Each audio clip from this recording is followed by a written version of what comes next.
تجارت کا نورانی جملہ اور نورانی دعا جس کو حقیر آپ کے سامنے طالب علمانہ انداز میں کچھ مطالب میں آپ کی خدمت میں عرض کر رہا ہوں.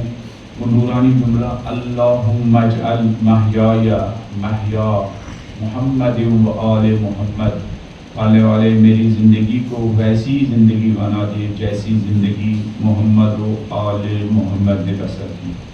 اگر ایک انسان ایک ہی دن زندگی بسر کرے اور وہ محمد و آل محمد کے انداز کی زندگی ہو، وہ ایک دن کروڑوں سال کی زندگی پر بھاری ہے اور اس کروڑوں سال کی زندگی سے بہتر اور افضل ہے.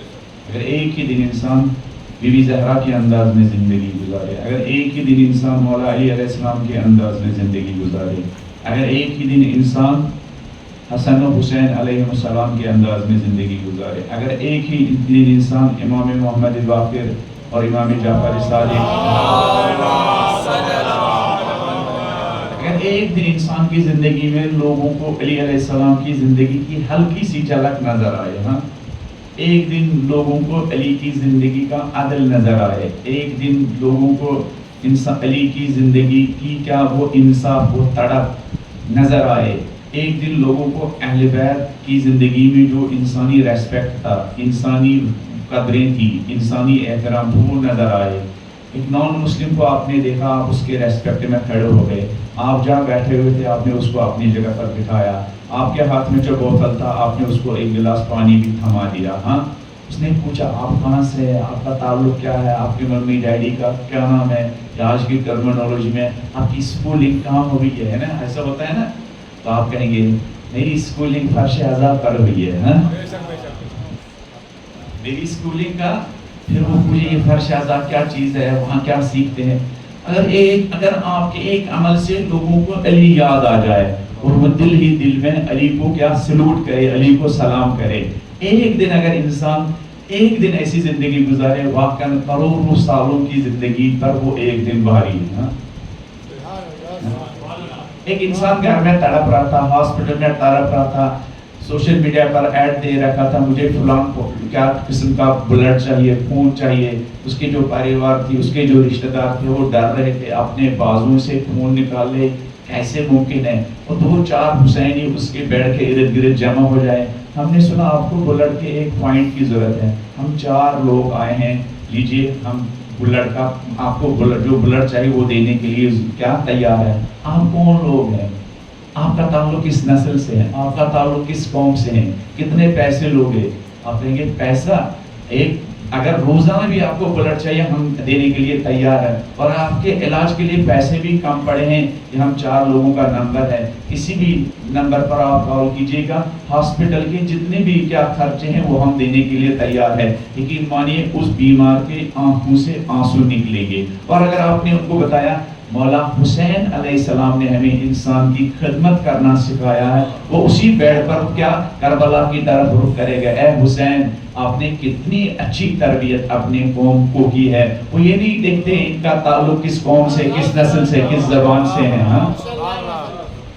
اگر واقعا ایک ہی دن ایسا ایک ہی دن انسان اس طرح کی زندگی گزارے، اس زندگی کی اہمیت ہے اور اس ایک دن کی اہمیت ہے. اور اگر انسان ایک دن اس طرح کی زندگی گزارنے میں کامیاب ہو جائے، واقعاً اہل بیت کی طرف سے اس کو پوری زندگی اس طرح کی زندگی گزارنے کے لیے سپورٹ ملے گا، تائید ملے گی، توفیق ملے گی. ایک انسان اس طرح کی زندگی گزارنے میں کیا کامیاب ہو سکتا ہے. ایک دن سے اچھے دن، اچھی زندگی کا آغاز ایک دن سے ہوتا ہے. اگر اس ایک دن میں انسان کے خلوص سے کل 40 ہے، 40 کے دن انسان صبح سے شام تک عہد کرے کہ میں اپنی زندگی میں کربلا کے شہیدوں کی کوالٹی پیدا کرنے کی کوشش کروں گا، انہی کی طرح اول وقت نماز پڑھوں گا، انہی کی طرح اپنے وقت کی امام کی مرضی کا خیال رکھوں گا، انہی کی طرح کسی کو ستاؤں گا بھی نہیں، انہی کی طرح کسی کا دل بھی نہیں دکھاؤں گا، انہی کی طرح ایثار و فداکاری اپنی جیب سے کچھ نکالوں گا.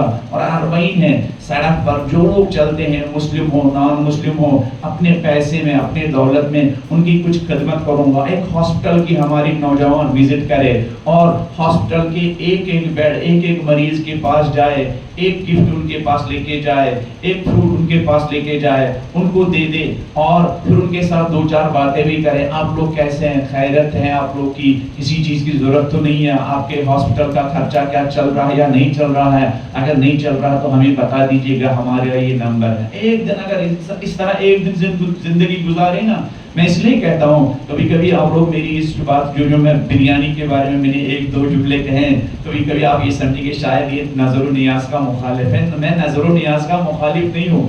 یہ جو ہم لوگ جمع ہوتے ہیں اس میں بہت سارے فیکٹر ہیں، اس میں ایک فیکٹر نظر و نیاز بھی ہے. یہ جو ہم جمع ہوتے ہیں اس میں بہت سارے فیکٹر ہیں. ایک فیکٹر کیا ہے؟ نظر و نیاز ہے. پتہ نہیں میں نے یہاں یہ بات کی ہے یا نہیں. امام خمینی سے ایران عراق وار میں کہا گیا تھا کہ یہ نظر و نیاز ان ایام میں بند کیا جائے اور یہ سارا پیسہ بارڈر پر کیا جنگ لڑنے کے لیے، بجٹ جو کم ہے وہ بجٹ پورا کرنے کے لیے یہ نظر و نیاز کا پیسہ وہاں خرچ کیا جائے.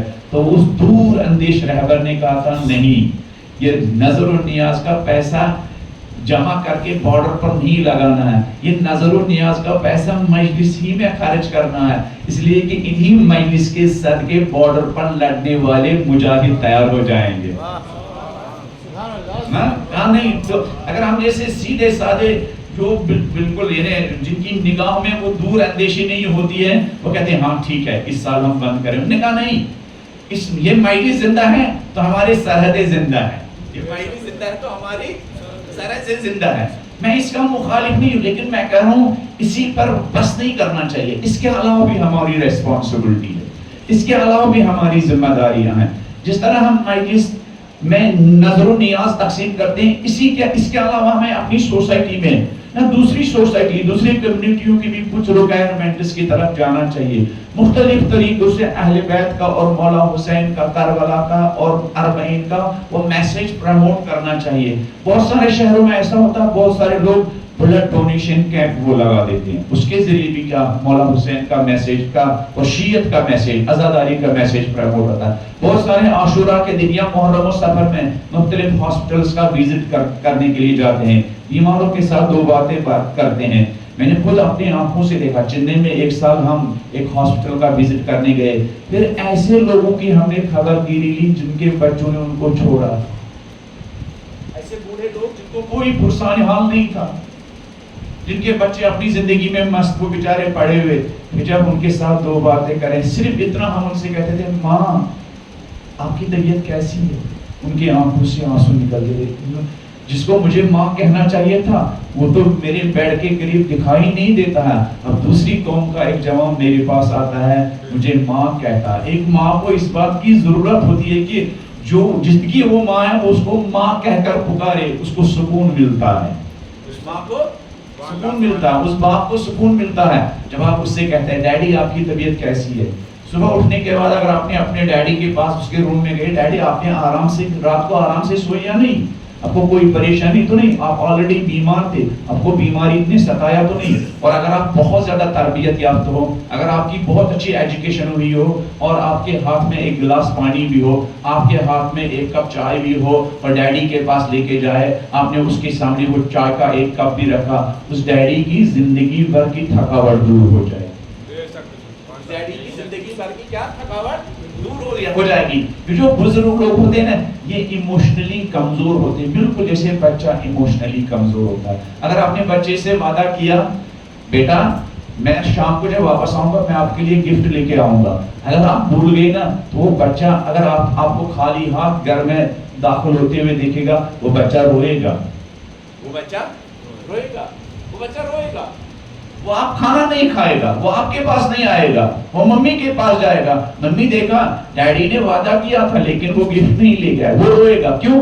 وہ ایموشنلی بیچارہ کمزور ہوتا ہے. یہ بوڑھے لوگ، یہ بزرگ لوگ، یہ بوڑھی ماں، یہ بوڑھا باپ ایموشنلی بڑے کمزور ہوتے ہیں. جب ان کو پیار نہیں ملتا، جب ان کو بچے پیار نہیں دیتے ہیں، جب ان کے ایموشنز کا بچے خیال نہیں رکھتے ہیں تو یہ بیچارے تنہائی میں روتے ہیں، یہ ٹینشن میں گرفتار ہوتے ہیں، پھر یہ ہاسپٹل میں پڑے ہوئے ہوتے ہیں. پھر اگر ان ایموشنز کا آپ نے کیا جواب دیا، آپ ہاسپٹل میں گئے اور آپ نے ایک ہندو بوڑھی ماں کے ساتھ 2 باتیں کی. ہاسپٹل میں آپ نے ایک گفٹ لیا اور آپ ایک ہندو، ایک سکھ، ایک کرسچن، ایک یہودی، ایک نان مسلم، ایک مسلم، ایک شیعہ پیشنٹ کی کیا عیادت کرنے کے لیے ہاسپٹل گئے، اور اس کے ہاتھ میں گفٹ تھمانے سے پہلے آپ وہاں بیٹھے. آپ نے اس سے پوچھا آپ کی کیا طبیعت ہے، آپ کو کون سی پرابلم ہے. آپ نے اس کو تھوڑا سا حوصلہ دیا. گھبرائیے گا نہیں، آپ ٹھیک ہو جائیں گی، یقیناً وہ ٹھیک ہو جائے گی. اس کو ہمت ملتی ہے. نہیں دیکھو، اور اس کے وہ جو ایموشن جو اس کے بچوں کی وجہ سے بیچارے کیا ٹوٹ گئے تھے، اس کو ایک اور ہمت ملے گی، اور اس کے دل سے جو دعائیں نکلیں گی. پالنے والے جن بچوں کو مجھے ماں کہہ کر پکارنا چاہیے تھا، وہ بچے تو نہیں آئے، لیکن خدا کی ایک مخلوق آئی. میری آرزو تھی اس بڑھاپے میں کوئی مجھے ماں کہہ کر پکارے. یہ بچہ پتہ نہیں کس ماں نے اس کی اچھی تربیت کی ہے، یہ میرے بیڈ پر آیا اور مجھ سے ماں کہہ کر پکارا. پالنے والے اس بچے کی زندگی کو آباد کرنا. یقین مانو ایسے کمزور لوگوں کے، ایسے دل شکستہ لوگوں کی دلوں کے گہرائی سے جو دعائیں نکلتے ہیں وہ آپ کے حق میں قبول ہو جاتے ہیں، وہ آپ کے حق میں قبول ہو جائیں گے. میں اس چیز کا مخالف نہیں ہوں، یعنی آپ نیاز تقسیم کریں، نہیں. مجھے بھی موقع ملا اپنی گناہوں کی بخشش کے لیے، خدا کی قسم میں کہہ رہا ہوں، ممبر پر بیٹھ کر مجھے کبھی کبھی ایسا محسوس ہوتا ممبر پر تقریر کرنے سے زیادہ امپورٹنٹ یہ کہ انسان عزا خانے کے باہر عزاداروں کی جوتے چپل ٹھیک کرے. اس لیے کہ یہاں تھوڑا سا ایگو پیدا ہو جاتا ہے، لیکن وہاں بیٹھ کر ایگو ختم ہو جاتا ہے. ممبر پر ایک قسم کا ایگو آ جاتا، میں ممبر پر ہوں، 100 لوگ میرے سامنے بیٹھے ہوئے ہیں. لیکن اگر ایک آدمی شہید سلیمان کی طرح چپکے سے عزاداروں کے جوتے چپل ٹھیک کرے، چپکے سے عزاداروں کی کیا خدمت کرے، چپکے سے. اس لیے بہت سارے لوگ اربعین پتہ ہے کس لیے جاتے ہیں؟ وہ زیارت کے لیے نہیں جاتے ہیں، وہ زیارت کرنے والوں کی خدمت کے لیے جاتے ہیں. وہ زیارت کرنے والوں کی، وہ چھوٹے لوگ نہیں جاتے، بڑے بڑے لوگ جاتے ہیں. آج میں نے نماز جمعہ میں ایک نمونہ بتایا اس کروڑ پتی انسان کا، جس کو ہم دیکھتے تھے ہمیں لگتا تھا یہ کیا کسی بزنس مین کی طرف سے یا کوئی نوکر ہے جو زائرین کی خدمت کرتا. پھر جب ہم نے دیکھا اس کے پاؤں کے نیچے 1 کروڑ کی گاڑی ہے، پتہ چلا بھائی یہ فقیر نہیں ہے، یہ امیر آدمی ہے. لیکن وہ امیر آدمی ہے جس نے مٹا دو اپنی ہستی کو، کیا اپنی زندگی میں کیا انسٹال کر کے رکھا، جس نے رائے حسین میں اپنی ہستی کو مٹا دیا ہے. وہ لوگ جو اپنی ہستی کو دیکھتے ہی نہیں ہیں، حسین علیہ السلام کے راستے میں وہ بڑے لوگ ہوتے ہیں، وہ بڑے لوگ ہوتے ہیں. تو یہ فرش اعظم میں طاقت ہے. اللہم جل محیایا محیا محمد و آل محمد. یہ کتنا میننگ فل، کتنی میننگ فل دعا ہے. پالنے والے اگر ایک ہی دن زندہ رہوں، ایک دن محمد و آل محمد کی طرح کا ہو. پالنے والے اگر ایک ہی سانس لوں اس دنیا میں، پالنے والے وہ سانس زہرا اور زہرا کی اولاد کی طرح کی سانس ہو. پالنے والے اگر ایک ہی دن میں اس باڈی میں کیا بلڈ سرکولیٹ ہو، پالنے والے وہ محمد و آل محمد کی طرح ہو. پالنے والے اگر اس مادی سٹرکچر میں روح بڑھ جائے تو وہ روح محمد و آل محمد جیسی روح ہو. وہ روح جو خود غرض روح نہیں تھی، میٹیریلسٹ کے طرح کے لوگوں کی روح نہیں تھی، بلکہ وہ روح جس میں پوری انسانیت کا درد تھا اور پوری انسانیت کا ریسپیکٹ تھا. انسانی ویلیوز اور انسانی کرامت اور انسانی کیا احترام. اب اس موضوع کو ہم پیچھے چھوڑ دیتے، ہم چاہتے تو اس 10 دن اس پر گفتگو کر سکتے تھے. میرے اندر صلاحیت نہیں ہے. محمد و آل محمد کی سیرت میں اتنے سارے نمونے ہیں، 10 دن کے ہم سال بھر محمد و آل محمد کی زندگی میں انسانی ویلیوز، انسانی قدروں، انسانی احترام اور انسانی ریسپیکٹ پر گفتگو کیا کر سکتے ہیں. جس کے نمونے، اس لیے کہ یہ نہج البلاغہ، اچھا میں آج لانا بھول گیا، یہ جو نہج البلاغہ ہے یہ پورا ایک خزانہ ہے، یہ پورا ایک خزانہ ہے. صرف مولا علی علیہ السلام نے جو مالک اشتر کو مصر جاتے ہوئے منشور لکھ کے دیا تھا، اسی پر سال بھر گفتگو کی جا سکتی ہے کہ ایک حاکم کو کیسا ہونا چاہیے. میں نے صرف ایک دو نمونے بتائے. میں نے ایک نمونہ یہ بتایا مالک سے. مولا نے کہا مالک دو طرح کے لوگ ہوں گے, کچھ لوگوں کے ساتھ دینی رشتہ ہوگا, کچھ لوگوں کے ساتھ انسانی رشتہ ہوگا. ہاں, دینی رشتے والوں کی بھی ریسپانسبلٹی ہے اور انسانی رشتے والوں کی بھی ریسپانسبلٹی ہے. پھر کل میں نے ایک اور نمونہ بتایا. میں نے کہا مالک سے, مولا نے کہا مالک دیکھو کچھ لوگ اتنے کمزور ہوں گے, ان کا ڈر ہوگا آپ کے اس کا دارالخلافہ کا, ہے نا, وہاں کیپٹل کا, آپ کے آفس کا ڈر ہوگا, وہ نہیں آ پائیں گے. تو مالک تم ان سے غفلت نہ برتنا. بلکہ میں آج دیکھ رہا تھا مولا ان سے کہتے ہیں مالک دنیا کی نعمتوں میں مصروف ہو کر تم ایسے دبے کچلے لوگوں کو فراموش نہ کرنا. آج نماز جمعہ میں ہم نے کہا نا جملہ کہ اس دنیا کی خاصیت ہے کہ انسان خود اس کے اندر ایک بیماری پیدا ہو جاتی ہے, خود فراموشی, اپنی کو بھول جانے کی بیماری, اپنی ریسپانسبلٹی بھول جانے کی بیماری, اپنی ذمہ داریاں بھول جانے کی ذمہ داری, اپنی ڈیوٹی بھول جانے کی ذمہ داری. جو عہد انسان نے اپنے امام کے ساتھ کیا ہوا ہوتا ہے وہ عہد اور وہ میثاق بھول جانے کی بیماری. مولا مالک سے کہتے ہیں مالک دنیا کی مصروفیات میں رہنے کے وجہ سے تم دبے کچلے لوگوں کو بھول نہ جانا, تم خود ان کے پاس چلے جانا, لیکن پولیس اور باڈی گارڈ کے کیوں؟ علی نہیں چاہتے ہیں لوگوں کے زبانوں پر منہ پر تالا لگایا جائے. علی چاہتے ہیں لوگوں کی زبان پر پڑی ہوئی لکنت ختم کی جائے اور ان کو بولنے کی اجازت دی جائے. یہ جو آج ہم کہتے ہیں نا فریڈم آف تھاٹ, نعرہ ہے صرف بولنے کی آزادی. جہاں کسی نے تھوڑا سا بولنا شروع کیا, دوسرے دن اس کے دروازے پر کیا طرح طرح کی ایجنسیاں آتی ہیں. اچھا بادشاہ کے خلاف بولا تھا, اگر آپ نے کہا تھا بادشاہ تو خود کہتا من کی بات میں اگر کچھ کہنا ہو تو کہو, تو وہ بادشاہ نے کہا ہے, وہ ایک جملہ ہے, ہاں وہ ایک جملہ ہے, جملوں پر بھروسہ. لیکن مالک سے کہتے ہیں مالک بغیر پولیس کے بھیجو, بغیر پولیس کے جاؤ. اب اندازہ لگاؤ علی کی نگاہوں میں فریڈم آف تھاٹ, بغیر پولیس کے جانا, بغیر باڈی گارڈ کے جانا. شرطہ لفظ کو استعمال کیا ہے, شرطہ عربی میں پولیس کو کہتے ہیں شرطہ, بغیر پولیس کے جانا, تاکہ لوگوں کو اگر آپ کی پالیسی پر کوئی اعتراض ہو وہ آرام کے ساتھ بغیر خوف کے کیا آپ کی پالیسی پر اعتراض کر سکے. اتنا ریسپیکٹ, اتنا احترام. مالک بغیر پولیس کے پاس, بغیر پولیس کے جانا, تاکہ اگر لوگوں کو آپ کے پالیسیز پر, آپ کی حکومت کرنے کے انداز پر کوئی تنقید کرنی ہو وہ آرام سے تنقید کر سکے. اگر تمہارے ساتھ پولیس ہو وہ بیچارے ڈر کے مارے کیا آپ کی چاپلوسی کریں گے, ہے نا. جب کسی کے سامنے کیا طاقت ہوتی ہے نا تو بیچارے لوگ اس طاقت کو دیکھتے ہوئے چاپلوسی کے لیے کیا تیار ہوتے ہیں. اور علی علیہ السلام کو چاپلوسی بالکل پسند نہیں ہے. مولا علی نہج البلاغہ میں فرماتے ہیں وَلَا تُكَلِّمُونِي بِمَا يُتَكَلَّمُ عِنْدَ أَهْلِ الْجَبَابِرَةِ. دیکھو میرے ماننے والوں یا مجھے جو نہیں بھی مانتے ہیں, میں ان سے کہتا ہوں میں علی میرے سامنے لگی لپٹی باتیں اور چاپلوسانہ انداز میں کبھی بات نہ کیا کرو.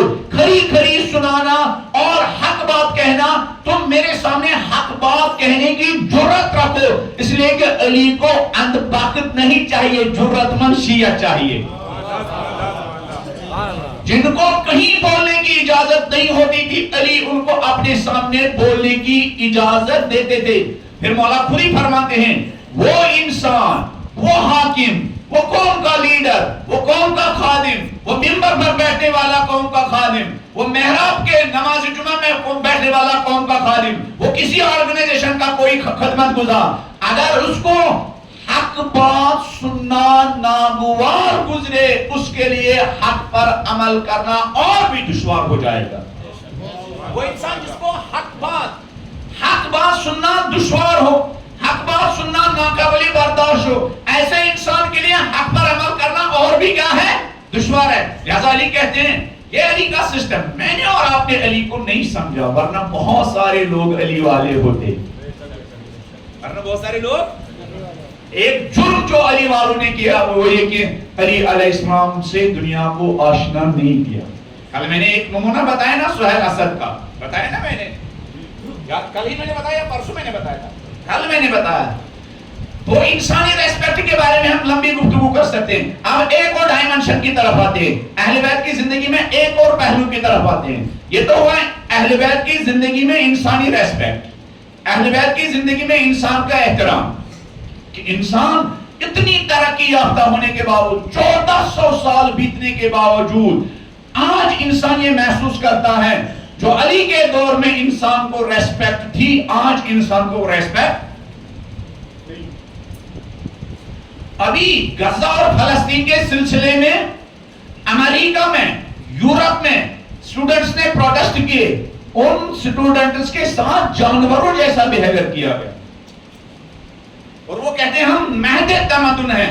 یعنی سیولائزیشن کا جو سرچشمہ ہے، جو گہوارہ ہے، وہ یورپ اور امریکہ ہے. وہاں اسٹوڈنٹس کا جو حال بنایا گیا، اور علی کہتے ہیں نہیں، میری تنقید کرنا چاہو کرو، میرے سامنے کیا چاپلوسی مت کرو. اپنے گورنر سے کہتے ہیں، مالک اشتر سے کہتے ہیں اکیلے جاؤ لوگوں کے درمیان تاکہ لوگ بغیر خوف کے تمہارے سامنے تنقید کر سکے. یہ کون کہہ سکتا ہے؟ یہ وہی کہہ سکتا ہے جس کے لیے انسانوں کی ریسپیکٹ امپورٹنٹ ہو، جس کے لیے انسانی ویلیوز امپورٹنٹ ہو، جس کے لیے انسانی قدریں امپورٹنٹ ہو، جس کے لیے انسانوں کا احترام امپورٹنٹ ہو. بلند آواز میں علی اور آل علی کی شان میں ایک ساتھ بات کر دیجیے.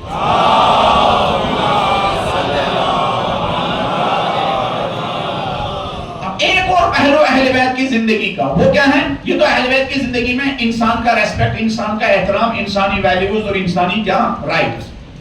اہل بیت کی زندگی میں ایک اور بہت ہی نمایاں خصوصیت، اہل بیت کی زندگی میں، جس زندگی کی ہم دعا کرتے ہیں زیارت عاشورہ میں، اللہم اجعل محیایا محیا محمد و آل محمد ومماتی ممات محمد و آل محمد. حیات اہل بیت، اہل بیت کی زندگی کی ایک بہت بڑی خصوصیت کیا ہے؟ یہ تو انسانی ریسپیکٹ کی بات ہوئی ہے، انسان کی بے لوث خدمت. انسان کی بے لوث خدمت. بے لوث خدمت کا کیا مطلب؟ کبھی کبھی لوگ خدمت کرتے ہیں انسان کی، لیکن اس خدمت میں خدمت کرنے والوں کی غرض چھپی ہوئی ہوتی ہے، فائدہ چھپا ہوا ہوتا ہے، انٹرسٹ چھپا ہوا ہوتا ہے. کبھی کبھی ہم دیکھتے ہیں کہ گورنمنٹ کیا فری راشن تقسیم کرتی ہے، ان کے ایجنٹ فری راشن تقسیم کرتے ہیں، پھر پتہ چلا الیکشن آنے والا ہے، فلانی یاد ہے نا فلان مہینے ہم نے تمہارے دروازے پر کیا راشن کٹ بھیجا تھا، ہاں یاد ہے، اب ووٹ ڈالنا ہے، ہمیں یاد رکھنا ہے نا. بہت سارے لوگ یہی کام کرتے ہیں نا.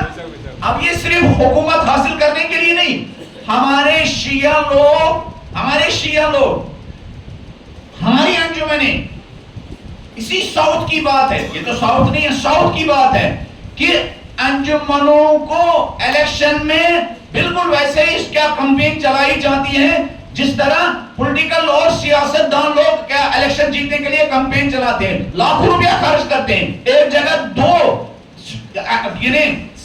پریزیڈنٹ شپ کا الیکشن کا تھا، دو لوگوں نے 10-20 لاکھ روپیہ خرچ کیا راشن بانٹنے کے لیے نہیں، 10-20 لاکھ روپیہ خرچ کیا صدر بننے کے لیے، اپنی الیکشن کمپین چلانے کے لیے.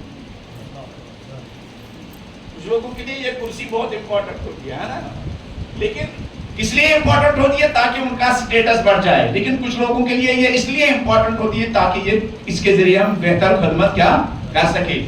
کچھ لوگ کسی آرگنائزیشن کو خدمت کا ذریعہ سمجھتے ہیں، اور کچھ لوگ کیا کسی عہدے کو کیا اپنی شہرت کا ذریعہ بناتے ہیں. علی کی نگاہوں میں ہر عہدہ چھوٹا ہو یا بڑا ہو، اگر اس عہدے کے ذریعے خدمت کی جائے تو یہ بہترین وسیلہ اور بہترین ٹول ہے، لیکن اگر یہ اپنی شہرت کے لیے ہو یہ تو بدترین وسیلہ اور بدترین ذریعہ ہے.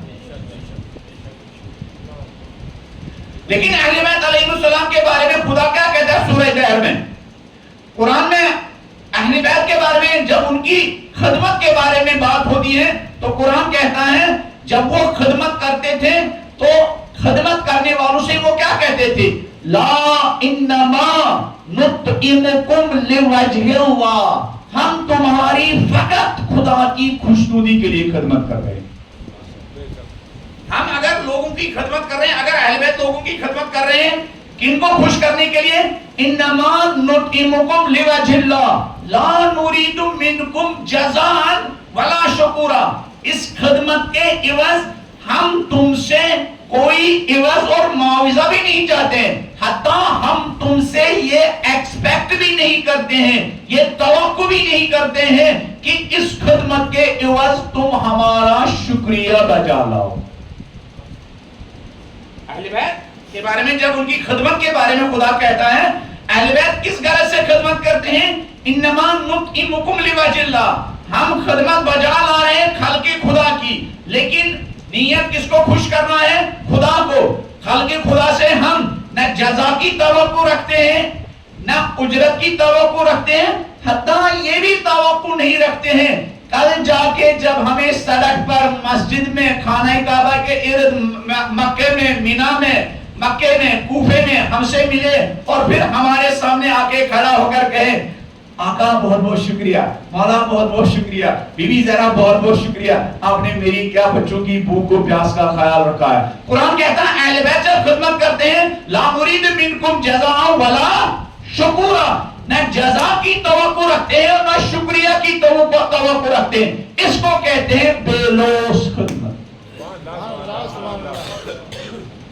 اہل بیت کی خدمت اس لیے ہوتی ہے بے لوث خدمت۔ اور دوسرا، اہل بیت جب خدمت کرتے ہیں خدمت میں اس بات کا خیال رکھتے ہیں کہ انسان کی عزت و آبرو پامال نہ ہو جائے۔ ایسا نہیں ہے کہ اہل بیت لوگوں کو جمع کرتے تھے، 10-20 لوگ جمع ہو جائے، پھر بھیڑ جمع ہو جائے، پھر جا کے امام اپنے ساتھیوں سے کہے تم لوگ وہ کٹ لے کے آؤ، اور ادھر سے 4-5 لوگ کیا اس زمانے میں پین اور کاغذ ہاتھ میں لیں اور پھر ایڈورٹائز شروع کریں، ہاں ادھر دینا 1000 کا ہے اور عزت و آبرو کروڑوں کی پامال کرنا ہو۔ ہاں کچھ لوگ 3000 روپے کا کٹ دیتے ہیں لیکن اس مومن کی خانہ کعبہ سے برتر عزت کو پامال کرتے ہیں نا۔ یہ جملہ آپ نے اس پر غور نہیں کیا۔ ایک مرتبہ نبی مکرم حضرت محمد مصطفیٰ صلی اللہ علیہ وآلہ وسلم خانہ کعبہ کے طواف میں مصروف تھے، ایک صاحب نے خانہ کعبہ کی طرف نگاہ دوڑائی اور خانہ کعبہ کی مدح سرائی شروع کی۔ کعبہ تیری عظمت کو سلام، کیا ویلیو ہے تمہاری، کیا شان ہے تمہاری، کیا مرتبہ ہے تمہارا۔ خدا مشرق سے، مغرب سے، جنوب سے، شمال سے، ایسٹ ویسٹ، نارتھ ساؤتھ سے لوگوں کو لے کے آتا ہے اور تیرے ارد گرد طواف کراتا ہے۔ نبی کے کانوں سے یہ جملہ کیا جب ٹکرایا، نبی نے اس صحابی کو بلایا، کیا کہہ رہے تھے؟ کہا یا رسول اللہ اس خانہ کعبہ کی عظمت کی مدح و ثنا کر رہا تھا۔ نبی نے کہا کیا میں تمہیں بتاؤں خانہ کعبہ سے کن لوگوں کا مرتبہ زیادہ؟ کہا یا رسول اللہ کسی کا خانہ کعبہ سے بھی زیادہ مرتبہ ہے۔ تو نبی نے فرمایا المؤمن اعظم درجۃ من الکعبہ، ہاں ایک مومن کی عزت و آبرو خانہ کعبہ سے زیادہ بلند ہے، ایک مومن کی عزت و آبرو خانہ کعبہ سے زیادہ ہے۔ اس مومن کی عزت، محمد و آل محمد جب خدمت کرتے ہیں تو نہ تو وہ کسی اجر کی امید رکھتے ہیں جس کی خدمت وہ کرتے ہیں، جس کی وہ سروس کرتے ہیں، اور نہ کسی شکریہ اور کسی تھینکس کی اور نہ کسی سلام کی توقع رکھتے ہیں، اور خدمت میں اس بات کا خیال رکھتے ہیں اس کی عزت و آبرو پامال نہ ہونے پائے، اس کی عزت و آبرو پامال نہ ہونے پائے۔ اسی کووڈ میں آپ بھی مصروف تھے، جگہ جگہ مومنین مصروف تھے لوگوں کی خدمت میں۔ میرے پاس ایک صاحب نے فون کیا، کہا ہم اتنے لاکھ اتنے کروڑ ہم بھیجیں گے، لیکن بینیفیشریز کو جب آپ وہ کٹ دیں گے 1000 کا، 2000 کا، 5000 کا، اس کو وہ کٹ لیتے ہوئے آپ کو ہمارے پاس فوٹو بھیجنا ہوگا۔ ہم نے کہا ہم ایسا نہیں کریں گے، ہم نے کہا ہم ایسا کہنے لگے کیوں؟ میں نے کہا ہم علی کے ماننے والے ہیں، ہم 1000 4000 کا کٹ دے کر اس کی عزت و آبرو کا پامال نہیں کر سکتے ہیں۔ وہ مجھ سے کہنے لگے مولانا آپ نے دین پڑھا، ہم بھی ایک دینی عالم کے انڈر یہ کام کر رہے ہیں۔ میں نے کہا نہیں، اس آپ جو دیں گے اس کٹ کی قیمت 3000 یا 5000 ہوگی، لیکن مجھے علی نے بتایا، نبی نے بتایا اس کی عزت و آبرو خانہ کعبہ سے برتر ہے۔ اس کی عزت و آبرو خانہ کعبہ سے برتر ہے، بہتر ہے. اور اسی لیے ہمارے دوستوں نے اس زمانے میں جس بیگ میں وہ سامان پیک کیا جاتا تھا اس بیگ پر آرگنائزیشن کا نام لکھنے کی بھی ہمارے دوستوں نے اجازت نہیں دی. آپ جیسے نوجوانوں نے اعتراض کیا بھائی آرگنائزیشن کا تو نام ہونا چاہیے. میں نے کہا ہماری قوم اتنی بے ادب قوم ہے، کل یہ غریب جب نانوائی کے پاس جائے گا سبزی لینے جائے گا اور اسی بیگ میں وہ سبزی ڈالے گا، لوگ دیکھیں گے اسی آرگنائزیشن کا نام لکھا ہوا ہے، وہیں سے اس کو تانا دینا شروع کریں گے، اچھا تم نے کووڈ میں فلان آرگنائزیشن کا فنڈ کھایا ہے، ہاں تم نے کووڈ میں، ہے نا ایسے ہے نا. ہم تو انسانی قدروں کا احساس تو ہے ہی نہیں. اس لیے یہ 6 دن ہم نے گفتگو کی کس بات پر؟ انسانی قدروں کی امپورٹنس. ہم نے اجازت نہیں دی کہ اس بیگ پر آرگنائزیشن کا نام لکھا جائے. کیوں؟ یہ بیچارہ اس بیگ کو سنبھال کے رکھے گا، کل جا کے اس میں بازار سے سودا خریدے گا. ایک مومن کی اس نام پر نظر پڑی، صبح شام اس کو تانا دینا شروع کرے گا، فلانی زیادہ بک مت کیا کرو، کووڈ میں فلان آرگنائزیشن کا مفت کھانا کھا رہا تھا. ہے نا اہل بیت علیہ السلام کی خدمت کرنے کا انداز لوگوں کو پتہ بھی نہیں چلتا تھا. مولا علی علیہ السلام کی خدمت کرنے کا انداز، اس بات پر ہم انشاءاللہ 1-2 دن اس پر گفتگو کریں گے. یہ ہماری فنڈامنٹل نیڈ ہے اس وقت، یہ بنیادی ضرورت ہے ہمارے پاس. نفرت سے دنیا کو بھر دیا گیا، نفرت سے ہمارے ماحول کو بھر دیا گیا. ہم اس نفرت کو کیسے پیار و محبت میں بدل سکتے ہیں؟ صرف باشر دے کر پیار و محبت میں نہیں بدل سکتے ہیں. ہمیں انسانیت کی خدمت کرنے کے لیے اپنی آستینوں کو بلند کرنا ہوگا. ہمیں انسانیت کی خدمت کرنے کے لیے ہمارے نوجوانوں کو اپنی آستینوں کو بلند کرنا ہوگا. یقین مانیے یہی ہندو بھائی آپ کے محافظ بنیں گے، آپ کی سولیڈر بنیں گے، آپ کی بہنوں کے، آپ کی بیٹیوں کے، آپ کے گھروں کے، آپ کے مکانوں، آپ کے مسجدوں کی. جب وہ یہ دیکھیں گے یہ آزادار، یہ حسینی نسل ہمارے قوم سے زیادہ ہمارا خیال رکھتی ہے. آپ کیا سمجھتے ہیں؟ کبھی کبھی آپ نے سوچا کہ اہل بیت کی اتنی دشمنی ہونے کے باوجود جینے نہیں دیا گیا اہل بیت کو، صحیح سے سانس نہیں لینے دیا گیا اہل بیت کو. اکثر اماموں کا کیا ٹائم ان کی زندگیاں جیلوں میں بسر ہوئی ہے، اور جن کو تھوڑی بہت مہلت ملی صبح شام مولا علی علیہ السلام کی زندگی میں 5 سال مولا علی نے حکومت کی. ان 5 سال حکومت میں مولا علی کو کبھی سکون سے نہیں رہنے دیا گیا. صبح بھی جنگ، شام کو بھی جنگ، اندر کے فتنے باہر کے فتنے کنٹینیوسلی. فرزند زہرا، فرزند علی مرتضیٰ کو سکون کے ساتھ نہیں بیٹھنے دیا گیا. آج ان کا نام، آج ان کا مشن کیوں زندہ ہے؟ معجزوں سے زندہ ہے؟ نہیں، معجزوں سے زندہ نہیں ہے. ان کے بلند ترین حکمت عملی اور اسٹریٹجی کی وجہ سے زندہ ہے. وہ دن کے اجالے میں ان کو کام نہیں کرنے دیتے تھے. علی اور زہرا اور اولاد علی اور فاطمہ زہرا رات کے اندھیرے میں غریبوں کے دروازے پر پہنچ کر ان کے دلوں کو جیتتے تھے. رات کے اندھیرے میں جا کر ان کے دلوں کو جیتتے تھے. کچھ نمونے میں نے آپ کو خدمت میں اس سے پہلے بھی بتائے. اللہ اکبر، کس انداز میں اہل بیت علیہ السلام انسان کی خدمت کرتے ہیں. مولا علی علیہ السلام کے بارے میں انسانیت کی خدمت. اللہم اجعل محیایا محیا محمد و آل محمد. کمبر مولا علی علیہ السلام کے غلام، کل بھی ان کا نام آیا جب انہوں نے وہ کیا کیا تھا، یاد ہے کسی کو؟ آج تو منظور بھائی کا نام لکھا جائے گا کتاب کے لیے، ہے نا؟ کتنے ہو گئے؟ 4. کمبر 7 سال مولا کے ہوتے تھے، لیکن کوڑے کھانے کے باوجود بھی علی سے وہ دور نہیں ہوئے، ہے نا؟ کوڑے کھانے کے باوجود کیا علی سے ہم 2 سال کنٹینیوسلی 40 کی زیارت پر جاتے ہیں. ہماری کوئی حاجت ہوتی ہے، وہ حاجت پوری نہیں ہوتی ہے. پھر کوئی دوست کہتا ہے اس سال جانا، ارے میں نہیں جاؤں گا. کیوں؟ 2 سال سے گیا، میرے وہاں گڑ گڑا کے آنسو آئے، میری حاجت پوری ہو جائے، لیکن پوری کیا نہیں، میں نہیں جاؤں گا. مولا سے ناراض ہو جاتے ہیں. مولا سے کیا ہو جاتے ہیں؟ ارے اگر اس مولا کو مانا ہے، وہ مولا ہے، وہ مولا بہتر جانتا ہے تمہیں. جو تم مانگتے ہو تمہاری مصلحت میں ہے بھی ہے کیا نہیں ہے. مولا یعنی جو ہماری مصلحت ہم سے بہتر جانتا ہے. مولا جو ہماری مصلحت ہم سے بہتر جانتا ہے.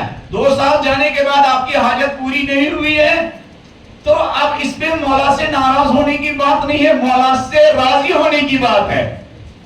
مولا سے راضی ہونے کی بات ہے. قمر مولا کے ساتھ جا رہے تھے. ایک صحرا میں دیکھا مولا علی علیہ السلام نے کہ دور سے ایک چولہا جل رہا ہے, ایک بڑھیا ہے, ایک چولہا چل رہا ہے, اور قریب میں ایک دو بچے ہیں. علی اور علی کے چاہنے والے, صحیح جو علی کے صحابہ تھے, وہ جب راستے سے گزرتے تھے وہ آنکھ بند کر کے ہماری طرف نہیں گزرتے تھے. ہم لوگ آنکھ بند کر کے گزرتے ہیں. پتہ نہیں آپ لوگ مجلس کے بعد ایک دوسرے کی خیریت پوچھتے ہیں یا نہیں.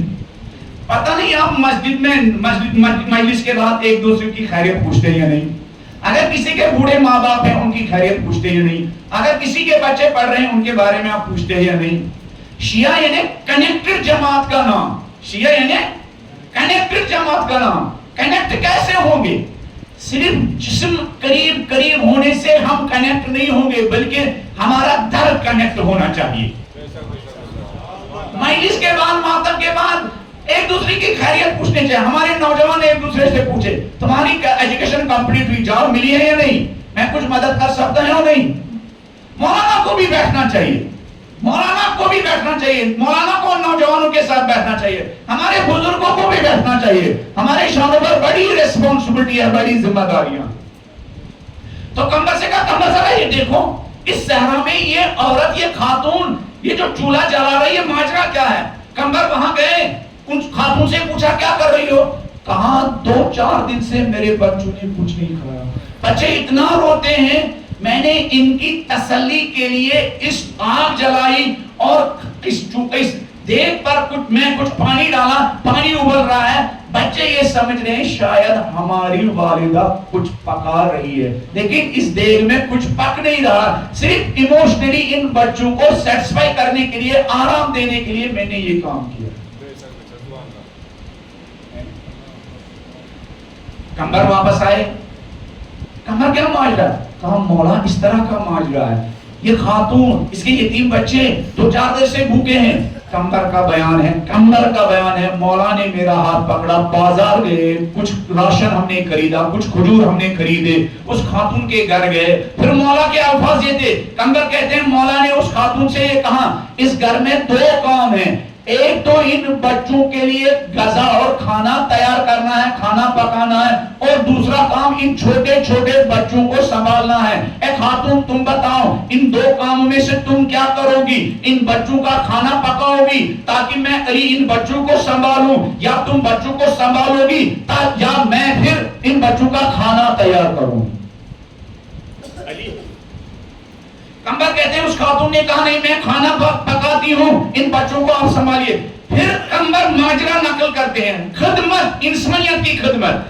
قمر نقل کرتے ہیں جب تک کھانا تیار ہوتا علی علیہ السلام ان چھوٹے چھوٹے یتیم بچوں کا دل بہلا رہے تھے, ان کے ساتھ کھیل رہے تھے, ان کو اپنے شانوں پر بٹھا رہے تھے اور پورے کمرے کا چکر لگا رہے تھے. قدیم زمانے میں جو بزرگ لوگ ہوتے تھے نا, وہ چھوٹے چھوٹے بچوں کو شانوں پر بٹھاتے تھے, گھوڑا بنتے تھے اور ان بچوں کو سواری دیتے تھے. قمر کہتے ہیں مولا علی علیہ السلام نے اپنے 2 ہاتھ زمین پر ٹیکے اور وہ 2 بچے علی علیہ السلام کے شانوں پر سوار ہوئے اور ان یتیم بچوں کو اس کمرے میں سواری کر دے رہے تھے. اور قمر کہتے ہیں میری آنکھوں نے دیکھا ان بچوں کو خوش کرنے کے لیے علی مرتضی ایک بکری کی آواز بھی نکال رہے ہیں تاکہ ان بچوں کے چہروں پر مسکراہٹ آ جائے.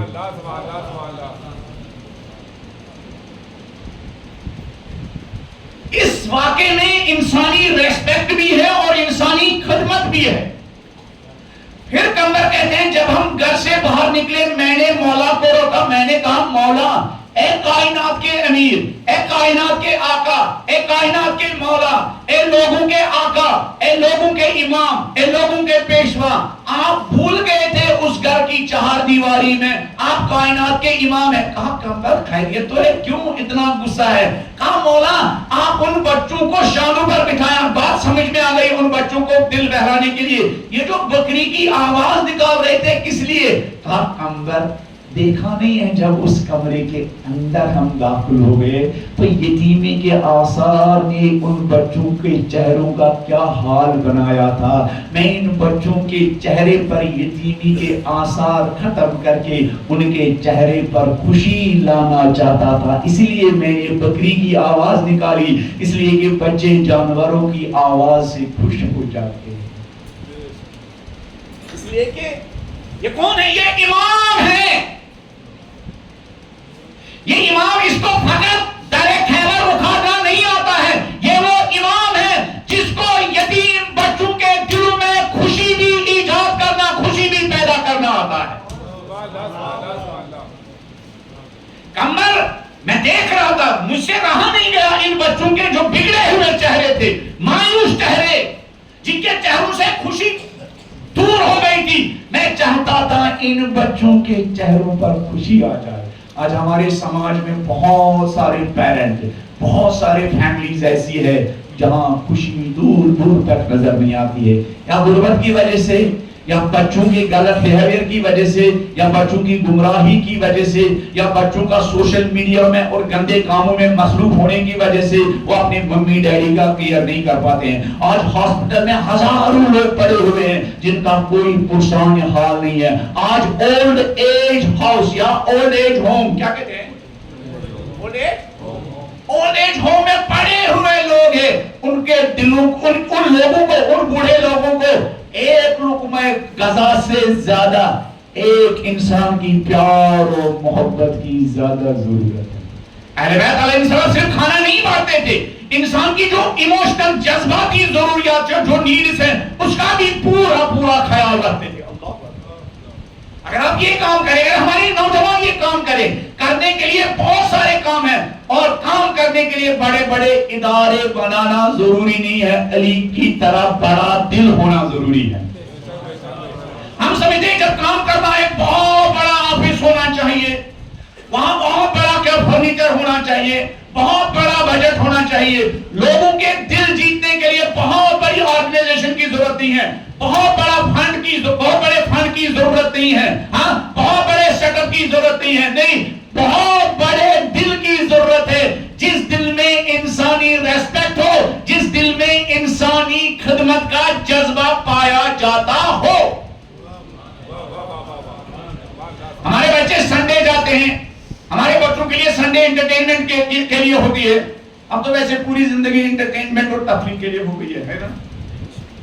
ایک زمانے میں سنڈے کیا انٹرٹینمنٹ کے لیے ہوتی تھی, فلم دیکھنے کے لیے لوگ جاتے تھے. اب ہمارے نوجوانوں کی زندگیاں فلم ہی بن گئی ہے نا.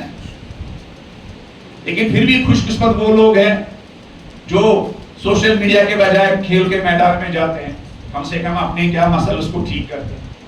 اور اگرچہ ہم کھیل کے میدان میں بھی بہت کم جاتے ہیں, اس لیے کہ آرٹیفیشل کھیل آ گیا ہے. میں انڈیا پاکستان کا میچ کا کیا ڈریم 11 کا کیا گیم کھیلتا ہوں, مختلف قسم کے گیمز کھیلتا ہوں. یہ جو آپ موبائل پر گیم کھیلتے ہیں, اس سے آپ کے پارٹس آف باڈی کیا خراب ہو جاتے ہیں, ان کی انرجی ختم ہو جاتی, طرح طرح کی بیماریاں کیا آپ کے اندر پیدا ہو جاتی ہے. حیدر آپ کے امام ہیں, وہ طاقتور امام تھے. وہ دعائے کمیل کے میں کہتے ہیں کم وے علا خدمتی کا جواری, پالنے والے میرے مسلس کو مضبوط بنا دے. لیکن کس لیے؟ تاکہ میں سیلفی لے لوں اور فیس بک پر, انسٹاگرام پر اپلوڈ کروں, جم جاؤں اور وہاں کیا اپنے مسلس کی کیا فوٹو لے لوں, لوگ کہیں گے ارے کتنا پاورفل. نہیں, اس کی کوئی امپورٹنس نہیں ہے. مولا فرماتے ہیں دعائے کمیل میں پھر وہی بات ہوئی جو ہم نے پہلے دن کہا تھا. اہل بیت نے اپنی دعاؤں کے ذریعے, اہل بیت نے ان زیارت کے ٹیکسٹ کے ذریعے ہمارے مائنڈ سیٹ کی انجینئرنگ کی ہے. دعائے کمیل میں اہل بیت کس طرح, علی علیہ السلام کس طرح ہمارے مائنڈ سیٹ کی انجینئرنگ کرتے ہیں. مولا کہتے ہیں کم علی خدمت کا جواری, پالنے والے طاقتور بدن دے دے, لیکن کس لیے؟ تاکہ میں تیری خدمت کر سکوں, تاکہ میں نماز شب کے لیے اٹھ سکوں, تاکہ میں ہمت کے ساتھ 5 وقت کی نماز پڑھ سکوں, تاکہ میں تیرے دردمند لوگوں کی خدمت کر سکوں. وہ لوگ جن میں جاتے ہیں اپنی مسلس بناتے ہیں, وہ جلدی وہ جیتے جی مر جاتے ہیں, لیکن جو اپنی انرجی خدا کے راستے میں, خلق کے خدا کے راستے میں خرچ کرتے ہیں, وہ مرنے کے بعد بھی زندہ رہتے ہیں. وہ مرنے کے بعد زندہ رہتے ہیں. اگر ہمیشہ زندہ رہنا ہے, طاقتور بنیے, اچھی ڈائٹ کھائیے, فزیکلی فٹ رہیے. لیکن فزیکلی فٹ کس لیے رہنا ہے؟ اس لیے نہیں رہنا ہے کہ سوشل میڈیا میں مجھے لوگ لائک کرے, کیا ہینڈسم ہے, کیا طاقت ہے, کیا مسلز ہے. ہاں, اس لیے نہیں. ڈائیورٹ کیا گیا نا ہمارے نوجوانوں کو. طاقتور بننا ہے, مضبوط بننا ہے, تاکہ میں خدا کی بھی عبادت کر سکوں اور خلق خدا کے کام بھی آ سکوں. خلق خدا کے کام آ سکوں. ہمارے نوجوان چاہیں سنڈے کے دن جہاں وہ کھیل کے میدان میں جائے, 4 لوگ, یہ عزاداری کس طرح نیٹ ورکنگ کر سکتی ہے ہماری قوم کی. جو ایک ساتھ ماتم کرتے ہیں, اگر یہ شعور کے ساتھ ماتم کرے, یہی ماتمی دستہ ایک نیٹ ورک بن سکتا ہے. اگر یہی مجلس, اس میں کیا شعور ہو, تو یہ مجلس ایک نیٹ ورک بن سکتا ہے. اور وہ نیٹ ورک جس میں حسینیت کا رشتہ ہو, حسینیت کی چین لگی ہو, اس سے بڑا کوئی نیٹ ورک نہیں بن سکتا ہے. قاسم سلیمانی, شہید ابو مہدی, انجینئر ابو مہدی, آیت اللہ سیستانی کے فتوے کے بعد 15 لاکھ لوگوں کو ایک ہی دن میں داعش کے خلاف لڑنے کے لیے جمع کرنے میں کیوں کامیاب ہوئے؟ اس لیے کہ ان تمام 15 لاکھ لوگوں کو حسینی جذبات نے کنیکٹ کر کے رکھا تھا. یہ قاسم سلیمانی اور ابو مہدی کا کمال نہیں تھا, یہ کمال تھا مولا حسین علیہ السلام کی محبت کا. یہ داعش کے مقابلے میں ہمیں کس نے سرخرو کیا؟ آیت اللہ سیستانی کے فتویٰ کا رول ہے کہ شہید قاسم سلیمانی کے جہاد کا بھی رول ہے, ابو مہدی, انجینئر ابو مہدی کے جہاد کا بھی رول ہے. لیکن مولا حسین کی محبت نے اس قوم کے اندر یہ پہلے سے نیٹ ورکنگ کی اور کنیکٹ ہونے کی صلاحیت اور پوٹنشل پیدا کر کے رکھا ہے نا, پیدا کر کے رکھا ہے. اسی نمازوں میں کتنی طاقت ہے, ان مجلسوں میں کتنی طاقت ہے. مگر پھر وہی بات اہم یہ ہے کہ ہمیں شور کو کچھ کم کرنا ہے اور شعور کو کچھ کیا.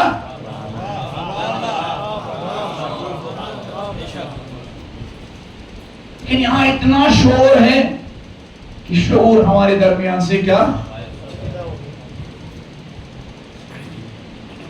یہ انجمن ایک آرگنائزیشن ہے.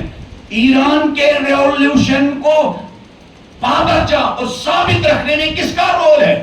وہاں سارے علماء, وہاں بڑے بڑے لوگ تاکید کرتے ہیں امام بارگاہوں کی مسجدوں پر اکتفا نہ کیجیے, بلکہ اپنے گھروں کے چھوٹے چھوٹے کمروں کو بھی امام بارگاہ میں تبدیل کیجیے, گھروں میں بھی مجلسیں کیجیے, گھروں میں بھی ماتم کیجیے. اس لیے وہاں کلچر ہے, وہاں جمعے کے دن, وہاں چھٹی کے دن, وہاں محرم و سفر میں لوگ صبح گھروں کے اپنے گھروں میں زیارت عاشورہ کا پروگرام رکھتے ہیں, لوگوں کو بلاتے ہیں, ایک ساتھ ناشتہ کراتے ہیں.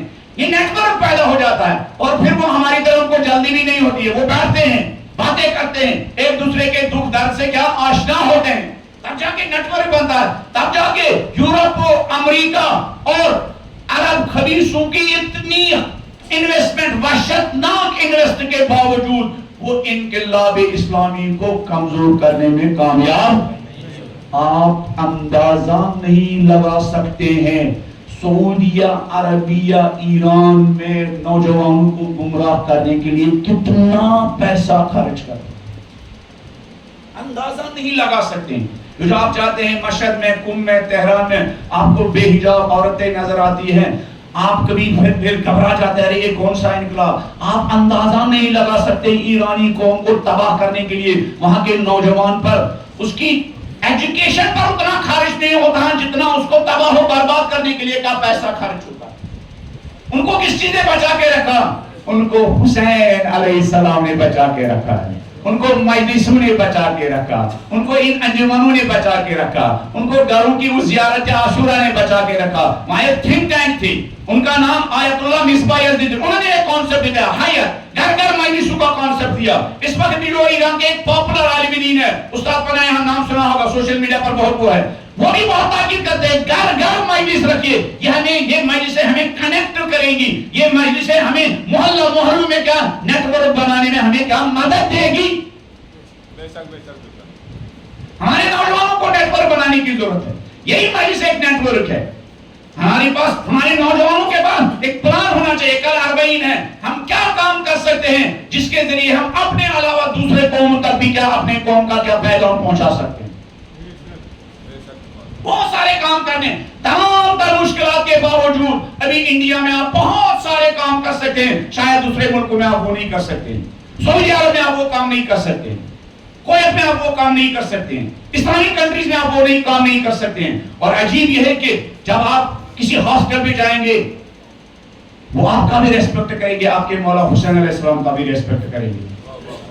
لیکن شرط یہ ہے کہ تھوڑا نیاز کے ساتھ ساتھ ہم جو غریبوں کے درمیان تقسیم کرے، یتیموں کے درمیان تقسیم کرے، بیماروں کے درمیان تقسیم کرے، ہم اس کو بھی کیا نیاز سمجھے. ہمارے یہاں ایک وہم ہے، ہم سمجھتے ہیں نیاز وہی ہیں اور اہل بیت وہی قبول کریں گے جو مجلس میں تقسیم ہو، اور جو اہل بیت کے نام پر دوسری جگہ پر تقسیم ہو پتہ نہیں اہل بیت اس کو قبول کریں گے یا نہیں. لہذا اگر ہم کسی سے کہتے ہیں، ہمارے نوجوان کہتے ہیں مولانا ہم جاتے ہیں لوگوں کے پاس، ہم ان سے کہتے ہیں ہم کیا واٹر ڈسٹریبیوشن کی کمپین چلانا چاہتے ہیں، کہ ہم کسی ہاسٹل میں کیا فوڈ ڈسٹریبیوشن کی کمپین چلانا چاہتے ہیں، لیکن لوگ فنڈ دینے کے لیے تیار نہیں. وہ کہتے ہیں مجلس میں تبرک بانٹ رہا ہوں، یہ لیجیے 10,000 روپے. لیکن سڑکوں پر، ہاسٹل میں، اسکولوں میں، اولڈ ایج ہاؤس میں، اگر ہوم میں اگر ہم کچھ ڈسٹریبیوٹ کرنا چاہیے وہ دینے کے لیے تیار نہیں. کیوں نہیں دینے کے لیے تیار ہے؟ وہ سمجھتے ہیں بی بی زہرا فقط وہ قبول کرے گی جو حسین کی مجلس میں تقسیم. نہیں، بی بی زہرا ہر وہ چیز قبول کرے گی جس کے ذریعے بی بی زہرا کے حسین علیہ السلام کا پیغام عام ہو جائے. بی بی زہرا وہ سب کچھ قبول کرے گی. اب آخری نمونہ اور آپ کی ذہن تمام. میرے پاس ٹائم ابھی ہے یا نہیں ہے؟ ٹائم ہے؟ کتنے منٹ ہو گئے؟ 20 منٹ ہے. بلند آواز اپنی صحت و سلامتی کے لیے اور ان والدین کی صحت و سلامتی کے لیے جنہوں نے ہمارے دلوں میں حسین علیہ السلام کو بسایا.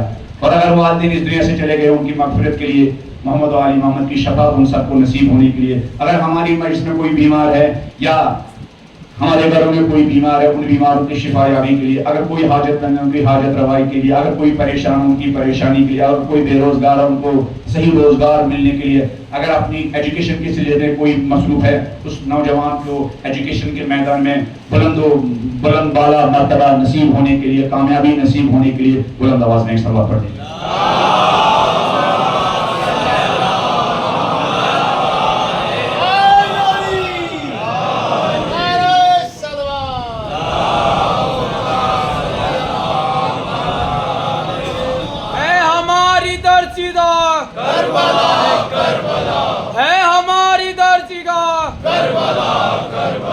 حق کا سیدھا راستہ کربلا کربلا، حق کا سیدھا راستہ کربلا کربلا، عبادتوں کا رابطہ کربلا کربلا، عبادتوں کا رابطہ کربلا کربلا. نعرہ حیدری، نعرہ سلوات. ایک نمونہ آپ کی خدمت میں پیش کرتا ہوں کہ اہل بیت کی نگاہوں میں خدمت کی امپورٹنس اور خدمت کس کی. آپ مولا حسین علیہ السلام کی زندگی میں آتے ہیں اور خود کربلا میں آتے ہیں. آپ کو پتہ ہے مولا حسین علیہ السلام جب 27 رجب کو نکلے اور روز عاشورہ تک مختلف شہروں سے گزرے، مختلف منزل اور مختلف پڑاؤ سے گزرے.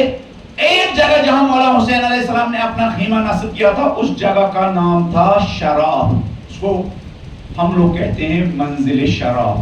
نام یاد رکھیے گا، کل میں پوچھوں گا. منزل شراب نہیں، شراب. اس منزل شراب کی خصوصیت کیا ہے؟ یہیں پر ایک 1000 لشکر کے ساتھ مولا کا راستہ روکنے آئے. کتنے لوگوں کے ساتھ؟ 1000 لشکر.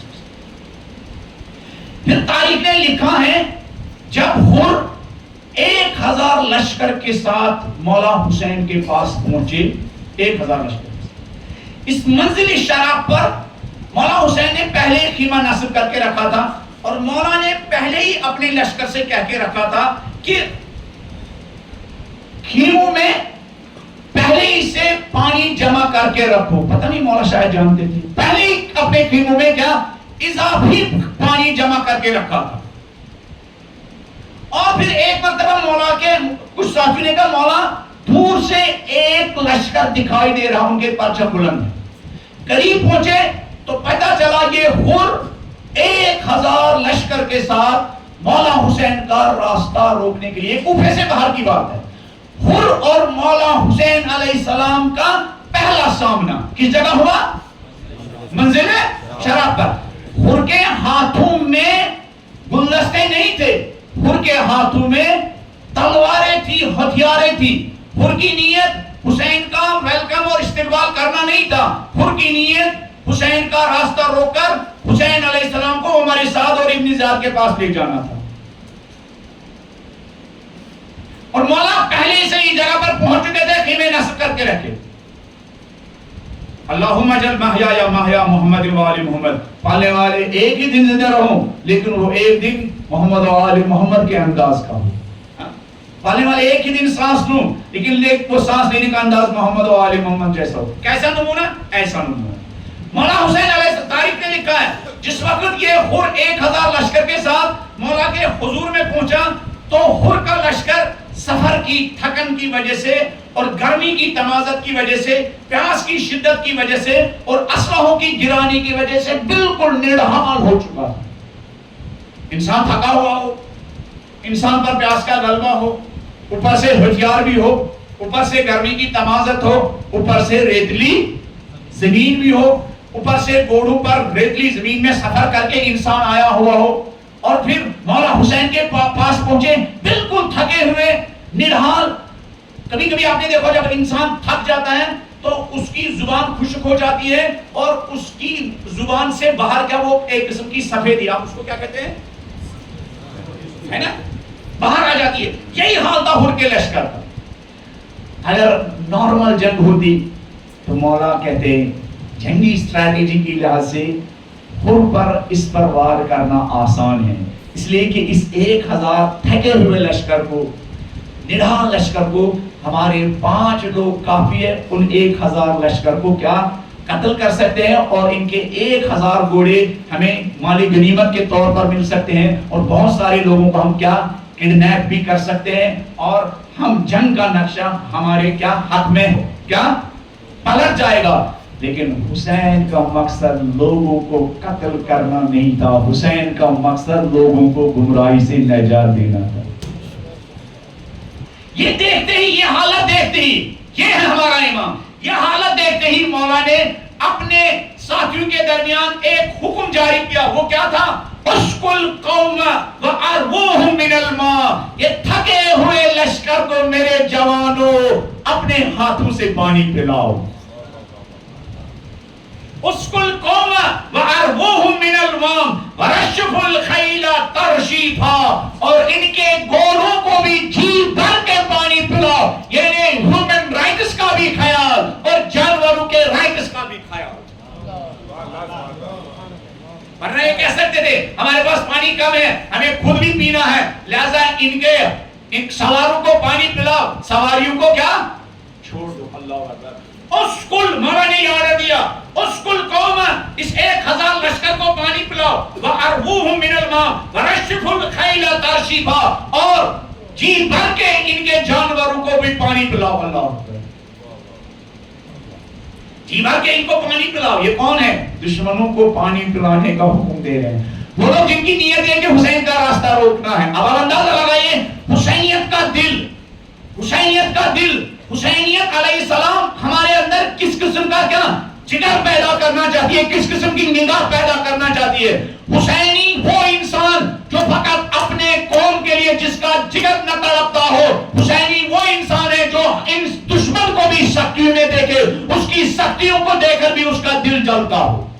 ہم کسی قوم کو مشکلات میں دیکھ کر خوش ہونے والے نہیں ہیں، ہم کسی قوم کو مشکلات میں دیکھے تو ہماری مشکل اور بڑھ جاتی ہے۔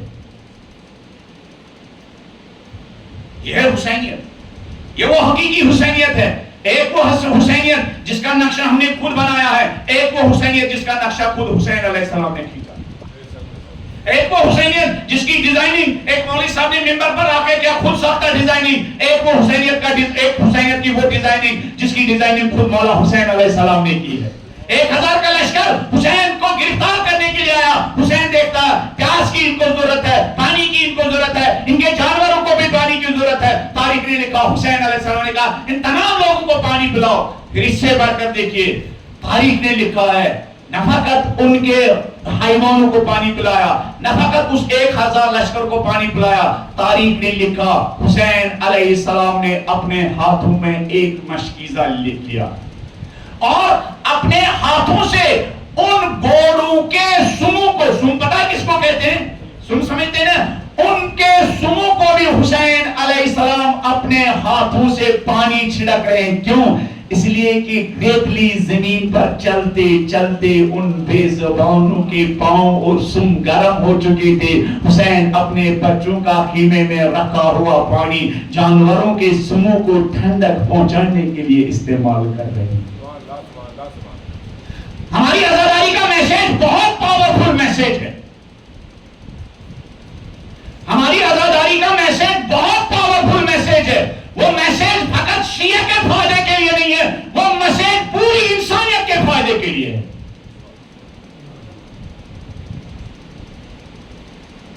دنیا میں کسی قوم کے اندر اتنی میننگ فل ایونٹس منعقد نہیں کیے جاتے ہیں جتنے میننگ فل ایونٹ آپ کا منعقد کرتے ہیں. اس آزاداری کا میسج اور اس کی میننگ بہت سٹرانگ ہے. اس کی گھٹی میں حسین علیہ السلام کا یہ جذبہ ہے اپنے ہاتھوں سے حیوان. آج تو انسانوں کو اتنا پیار نہیں ملتا ہے جتنا حسین علیہ السلام دشمنوں کے جانوروں کو پیار دیتے تھے. آج کی 5G نسل اپنے ممی ڈیڈی کا اتنا خیال نہیں رکھتی ہے. گرمی ہو, لائٹ چلی جائے, کسی 5G زمانے کے جوان کے اندر یہ احساس نہیں پیدا ہوتا ہے کہ ماں بوڑھی ہو چکی ہے, ذرا میں اپنے ہاتھوں سے پنکھا چلاؤں, اس کو تھوڑی سی ٹھنڈک پہنچے. کیوں مردہ ہو چکے ہمارے نوجوان. ہمارے نوجوانوں کے اندر یہ احساس پیدا نہیں ہوتا. ایک نوجوان جلدی گھر پہنچنے کی کوشش نہیں کرتا ہے, گرمی ہے, ذرا میں گھر کے کاموں میں اپنی بوڑھی ماں کی ہیلپ کروں. ہمارے اندر کبھی دل نہیں چلتا ہے ذرا میں جاؤں, میں نے سنا فلاں عزادار کی ماں بیمار ہے, بچہ بیمار ہے, اہلیہ بیمار ہے, جا کے ان کی عیادت لوں, جا کے ان کی خبرگیری کروں. حسین دشمنوں کی خبرگیری نہیں لے رہے, دشمنوں کی ریکوائرمنٹس پوری کر رہے ہیں. نہ فقط دشمنوں کی, جن جانوروں پر بیٹھ کر وہ حسین کا راستہ روکنے کے لیے آئے تھے, ان جانوروں کی ضرورت بھی حسین علیہ السلام پوری کر رہے ہیں. کسی مکتب میں اتنا دم ہے, کسی سکول آف تھاٹ میں اتنا دم ہے, کسی آئیڈیولوجی میں اتنا دم ہے دنیا میں, کسی آئیڈیولوجی میں اتنا دم ہے جو دم حسین علیہ السلام, جو اس آزاداری میں دم ہے, کسی میں اتنا دم نہیں ہے. تاریخ نے یہ لکھا ہے. اللہ اکبر. یہی روک دو, آگے بڑھو, آگے بڑھو یا یہی رک جاؤں, آگے بڑھو. ایک جملہ سنیے, اس موضوع کو اینڈ کرتے ہیں. حر کے لشکر سے ایک سپاہی تھکا, حر نے ظہر و عصر کی نماز مولا کے ساتھ پڑھی, اور ایک حر کے لشکر سے پیچھے رہنے والا ایک سپاہی علی ابن تہان محاربی غروب کے وقت پہنچا. کیوں غروب کے وقت پہنچا؟ اس سے سفر کی تھکان برداشت نہ ہوئی ہوگی, غروب کے وقت پہنچا. حر نے خود ظہر عصر کی نماز کس کے ساتھ پڑھی تھی؟ کتنا گیپ تھا. اس کا مطلب یہ علی ابن تہان محاربی سفر کی تھکان کی وجہ سے بہت تھک چکا تھا اور حر کے قافلے سے پیچھے رہ گیا. یہ علی ابن تہان محاربی کہتے ہیں میں غروب کے وقت پہنچا, میں نے اس وقت بھی دیکھا حسین کے جوان اس 1000 لشکر اور ان کے گھوڑوں کو پانی سے سیراب کر رہے ہیں. میں نے اندر ہی سے کہا کوئی میری طرف متوجہ نہیں ہے, میں تھکا ہوا ہوں. اتنے میں نے قریب ایک نورانی انسان کو دیکھا, میں نے یہ محسوس کیا یہی حسین ہونا چاہیے. اور حسین علیہ السلام نے مجھ سے کہا انکر راویہ, اپنے اونٹ کو بٹھاؤ. میں ان کی مولا حسین علیہ السلام کی بات نہیں سمجھا, مولا نے خود کہا انکر جمالا, اپنے اونٹ کو بٹھاؤ. لیکن اور پھر ایک مشکیزہ میرے قریب تھمایا, مجھ سے کہا یہ مشکیزہ لو. لیکن تھکاوٹ کی وجہ سے میرے بدن میں شورنگ تھی, میرے ہاتھوں میں راشا تھا اور وہ میں مشکیزہ ہاتھ میں نہیں لے سکا. اتنے میں حسین علیہ السلام نے خود مشکیزہ, خود میرے ہاتھ, میرے اونٹ اونٹ کی لگام کو پکڑا، میرا اونٹ بٹھایا اور ایک کوزے میں پانی ڈالا اور اپنے ہاتھوں سے حسین علیہ السلام نے جو میں ان کا دشمن تھا مجھے اپنے ہاتھوں سے سیراب کیا. یہ ہے حسین، یہ ہے حسین کی نگاہوں میں انسانی خدمت اور انسانی عظمتیں.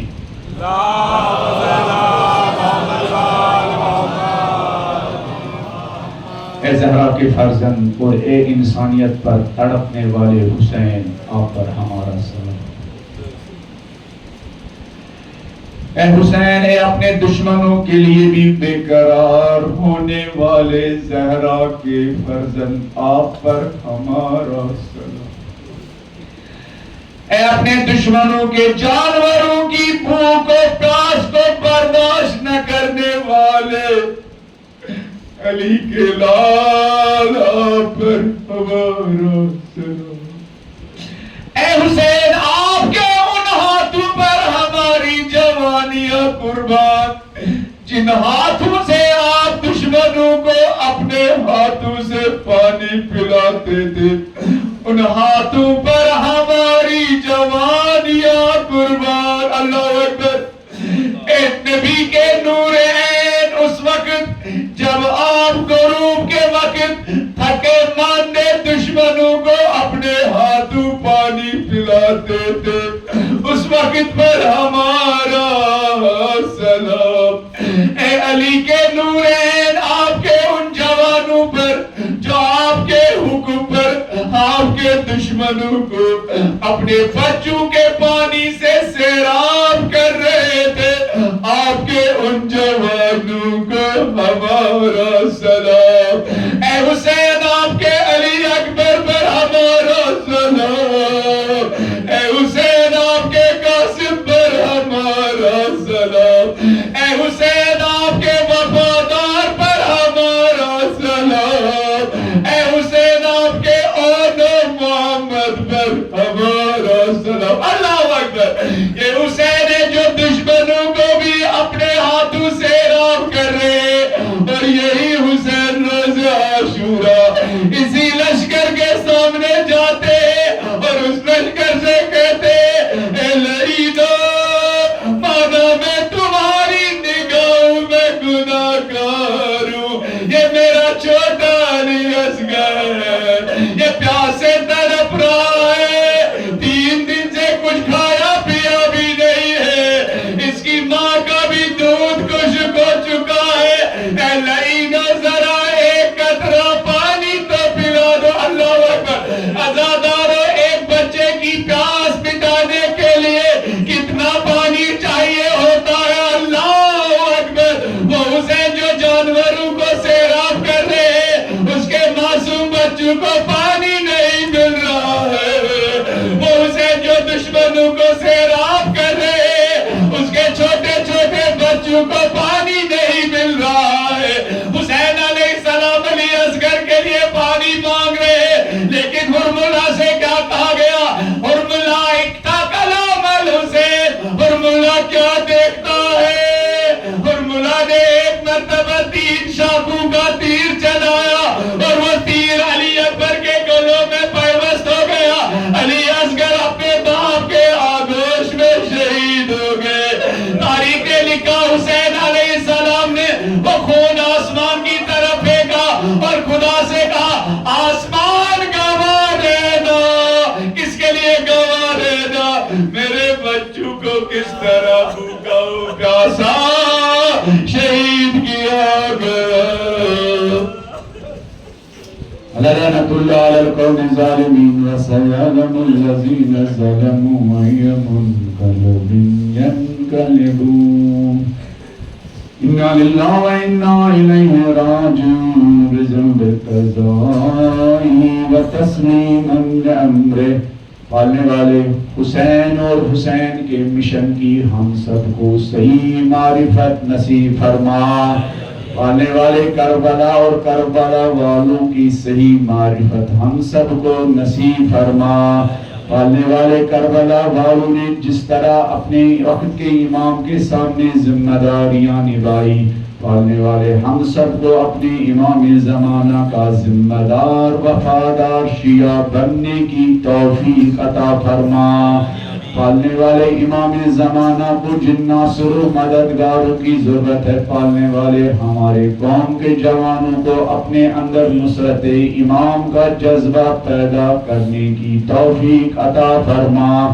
پالنے والے امام زمانہ کو خوش کرنے کے لیے ہم سب کو اپنی صفوں سے کدورتوں کو، نفرتوں کو، اختلافات کو دور کرنے کی توفیق عطا فرما۔ پالنے والے امام زمانہ کی خوشی کے لیے ہم سب کو ایک دوسرے کے ہاتھ میں ہاتھ دے کر چلنے کی توفیق عطا فرما۔ پالنے والے جن مرحومین نے ہمارے درمیان مجلس اور فرش عزا کی صورت میں اس عظیم مکتب، اس عظیم سکول اور اس عظیم درسگاہ کی بنیاد ڈالی، پالنے والے ان مجالس کے ثواب کے صدقے ان تمام مرحومین کو کروٹ جنت نصیب فرما۔ پالنے والے جس ماں باپ نے انگلی تھام کر اس عظیم درسگاہ میں آنے کا شعور دیا، سلیقہ سکھایا، پالنے والے اگر وہ ماں باپ بھی قبر میں سو رہے ہو، پالنے والے ایسے ماں باپ کو بی بی فاطمۃ الزہرا کی شفاعت نصیب فرما۔ پالنے والے اگر ایسے ماں باپ زندہ ہو، پالنے والے ہم سب کو ان کی خدمت کرنے کی توفیق عطا فرما۔ ایسے ماں باپ کا آسمانی سایہ، رحمت کا سایہ، خدائی سایہ ہم سب کے سروں پر دراز فرما۔ ماتم حسین